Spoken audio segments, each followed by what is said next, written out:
नमस्कार दोस्तों, स्वागत है आपका हिंदी की कक्षा में। दोस्तों, आज हम आपकी पाठ्य पुस्तक क्षितिज के पाठ 12 का अगला भाग पढ़ने जा रहे हैं, जो कि है प्रश्न अभ्यास। आपकी पाठ्य पुस्तक में प्रश्न संख्या 80 पर प्रश्न अभ्यास दिए गए हैं। आज हम उनका अभ्यास करने जा रहे हैं। प्रश्न को ध्यानपूर्वक पढ़ना है। परीक्षा में विद्यार्थी गलती ये करते हैं कि प्रश्नों को ध्यानपूर्वक पढ़ते नहीं हैं और ऐसी स्थिति में उसका उत्तर हम गलत दे देते हैं। लेकिन हमें उस प्रश्न को ध्यानपूर्वक पढ़ना है और समझना है। प्रश्न में उत्तर लिखते समय सबसे ज्यादा विशेष रूप से हमें यह ध्यान रखना है कि उसकी भाषा हमारे अपने शब्दों में होनी चाहिए, ना कि हमें पुस्तक के शब्दों को, पुस्तक की भाषा को कॉपी करना है, ताकि भविष्य में जब हम एग्जाम लिख रहे होंगे उस समय हम अपनी भाषा के माध्यम से उस प्रश्न का उत्तर आसानी से दे सकते हैं। यदि हमने केवल पुस्तकी भाषा को ही अपनी प्रश्न के उत्तर में समावेशित किया है तो हम कई बार भूल जाते हैं और उस स्थिति में हमारा प्रश्न का उत्तर गलत होने की संभावनाएं अधिक रहती हैं।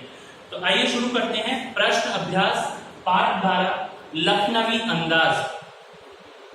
लेखक को, पहला प्रश्न है आपका, लेखक को नवाब साहब के किन हाव भावों से महसूस हुआ था कि वे बातचीत करने के लिए तनिक भी उत्सुक नहीं हैं? जब इसमें आपको उत्तर देना है, लेखक को नवाब साहब के हाव भावों से महसूस हुआ कि वे उनसे बातचीत करने के लिए तनिक भी उत्सुक नहीं हैं। जब लेखक ट्रेन में प्रवेश करते हैं उस समय नवाब साहब ने उनकी तरफ, लेखक की तरफ ध्यानपूर्वक देखा भी नहीं और उनसे नजरें चुरा ली थी, नजरें फेर ली थी। इस वाक्य को देख करके, इस स्थिति को देख करके लेखक को ऐसा लग रहा था कि नवाब साहब उनसे बात करने में जरा भी उत्सुक नहीं है। तो आपको वो स्थिति याद करनी है जब वो ट्रेन में चढ़े और उन्होंने नवाब साहब की ओर देखा और उस समय दोनों के बीच की जो स्थिति थी उसको विचार करके आपको अपने प्रश्न का उत्तर लिखना है, लेकिन अपनी भाषा में ही इस प्रश्न का उत्तर देना है। अगला प्रश्न है, नवाब साहब ने बहुत ही यत्न से खीरा काटा, नमक मिर्च बुरका, अंततः सूंघ कर ही खिड़की से बाहर फेंक दिया। उन्होंने ऐसा क्यों किया होगा? उनका ऐसा करना उनके कैसे स्वभाव को इंगित करता है? नवाब साहब का, पहले तो हमको प्रश्न की पंक्ति कॉपी करनी है, उतारनी है कि नवाब साहब ने बहुत ही यत्न से खीरा काटा, नमक मिर्च बुरका, अंततः सूंघ कर खिड़की से बाहर फेंक दिया। उन्होंने ऐसा इसलिए किया क्योंकि उनका मानना था कि खीरा थोड़ा भारी होता है, इसलिए उसे खाने से उनका पेट खराब हो सकता है, इसलिए उन्होंने ऐसा किया। और ऐसा करना उनके किस स्वभाव को करता था, इस भाग का उत्तर देंगे। उन्होंने ऐसा किया, उससे यह पता चलता है कि उनको अपने पैसे का अत्यधिक घमंड था, या वे एक तरीके से खानदानी रईसी दिखाना चाहते थे, जिसमें उन्होंने चीज को का लुत्फ भी उठाना चाह रहे थे और अपने शरीर को खराब भी नहीं करना चाहते, भले ही उसके लिए वह उस चीज को उपयोग किए बिना ही फेंक दें। इससे उनका पता चलता है कि वे बहुत ही उलझे हुए और धनिक गर्व से युक्त स्वभाव वाले व्यक्ति थे, धन के गर्व से युक्त स्वभाव वाले व्यक्ति थे। तो आपको वो स्थिति याद करनी है जब उन्होंने, नवाब साहब ने खीरा खाया नहीं, उसे सूंघा, मुंह में उसका थोड़ा सा स्वाद लिया और उसको वापस फेंक दिया।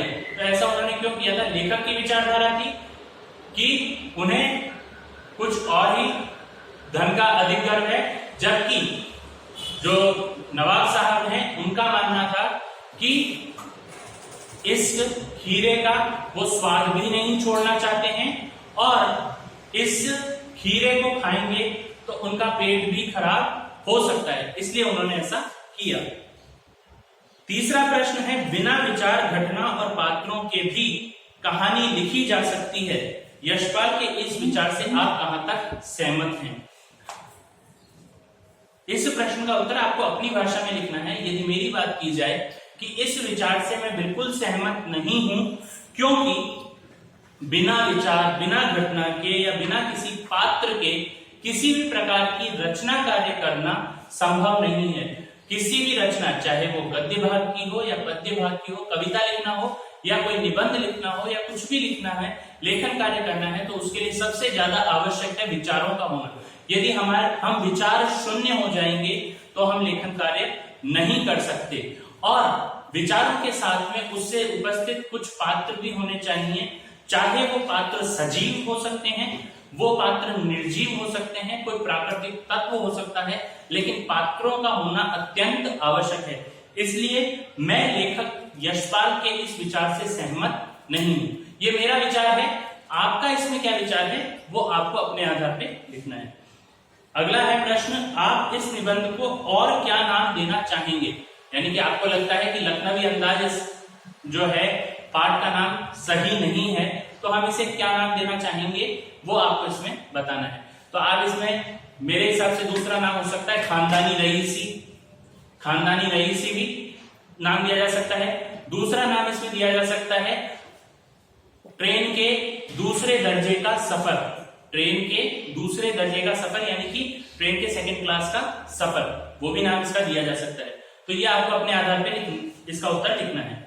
रचना और अभिव्यक्ति में पहला है प्रश्न, नवाब साहब द्वारा खीरे खाने की तैयारी करने का एक चित्र प्रस्तुत किया गया है। इस पूरी प्रक्रिया को आपको अपने शब्दों में लिखना है, यानी कि जो भी आपने पढ़ा उसको आपको अपने शब्दों में 5 से 6 लाइन में आपको उसको लिखना है। अगला है, किन किन चीजों का रसास्वादन करने के लिए आप किस प्रकार की तैयारी करते हैं? घर पे हम किसी चीज को खाने से पहले उसका रसास्वादन यानी कि उसका स्वाद ग्रहण करने के लिए, उसके रस को ग्रहण करने के लिए हम क्या क्या तैयारियां करते हैं, क्या उसकी रूपरेखा तैयार करते हैं, वो आपको अपने आधार पर लिखनी है। कि घर में कोई पकवान बनता है, उसे हम पकाने के लिए क्या क्या तैयारियां करते हैं और उसका रसास्वादन हम किस प्रकार से कर सकते हैं, क्या हमें मम्मी से अनुरोध करना पड़ता है, क्या हमें बाजार से सामग्रियां लेके आनी पड़ती है, वो सारी चीजें आप इसमें लिख सकते हैं।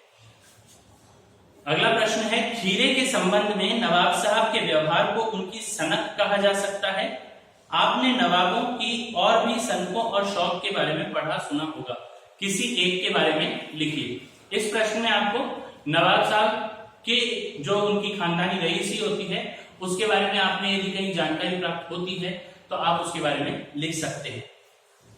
क्या सनक का कोई सकारात्मक रूप हो सकता है? यदि हाँ तो ऐसी सनक का उल्लेख कीजिए। सनक का सकारात्मक रूप हो सकता है, यदि मेरे किसी परीक्षा में कम अंक आते हैं तो मुझे अगली परीक्षा में अच्छे अंक प्राप्त करने हैं, इसकी यदि मैं सनक चढ़ा लेता हूं, सनक ग्रहण कर लेता हूं, तो ऐसी स्थिति में मेरी ये सनक सकारात्मक होगी और मैं उस सनक को पूर्ण करने के लिए सकारात्मक प्रयास करूंगा ताकि मुझे परीक्षा में अच्छे अंक प्राप्त हो सके। तो सनक सकारात्मक हो सकती है। यह है रचना और अभिव्यक्ति। आपको अपनी पाठ्य पुस्तक में दिए गए इन प्रश्नों को अपनी उत्तर पुस्तिका में करनी है। प्रश्न संख्या 1 से 7 तक गृह कार्य है आपका।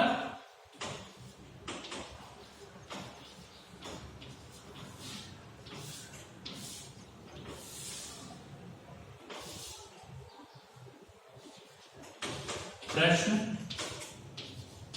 संख्या 1 से 7 तक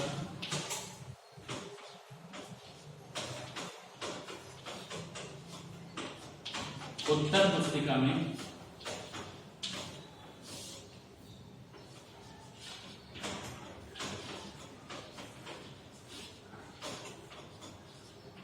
करने हैं।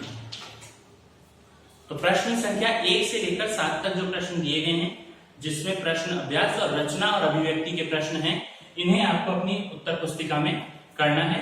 ठीक है दोस्तों, धन्यवाद। अगले भाग में फिर मिलेंगे अगले पाठ को लेकर, अगले लेखन को लेकर, अगले गद्य भाग को लेकर। तब तक के लिए धन्यवाद, शुक्रिया।